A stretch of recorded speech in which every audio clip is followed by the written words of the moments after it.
पुण्यामध्ये शिंदेंच्या शिवसेनेनं सरसकट एबी फॉर्म दिल्यामुळे कार्यकर्त्यांमध्ये गोंधळ। सबमिट केलेला फॉर्म दाखवायला सांगून तो फॉर्मच खाऊन टाकला। मच्छिंद्र ढवळेंचा फॉर्म खाल्ल्यामुळे उद्धव कांबळे यांच्यावर गुन्हा दाखल।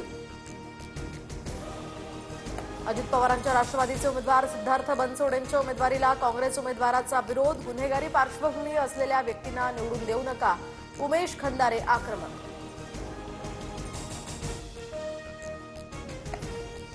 तर न्यायमूर्ती संदीप शिंदे समितीला राज्य सरकारकडून 6 महिन्यांची मुदतवाढ। कुणबी नोंदींचा उल्लेख असणारे दस्तऐवज आणि कागदपत्रांच्या तपासणीसाठी ही मुदतवाढ होईल। राज्यभरात अंड्यांचे दर 110 रुपये प्रति डझनवर। थंडीमुळे मागणी वाढल्यानं अंड्यांचे दर कडाडले। सामान्य नागरिकांच्या खिशाला कात्री। नववर्षात एसटी महामंडळाकडून दर 15 दिवसांनी स्वच्छता मोहीम राबवणार। तर स्वच्छ, सुरक्षित आणि आरोग्यदायी प्रवासासाठी हा उपक्रम। मोहिमेची प्रभावी अंमलबजावणी व्हावी यासाठी विभाग प्रमुखांवर जबाबदारी।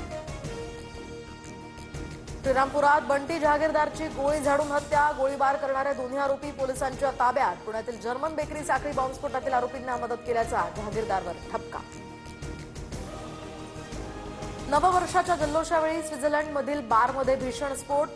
क्रान्स मोंटाना या परिसरामध्ये झालेल्या स्फोटात अनेकांचा मृत्यू झाल्याची माहिती।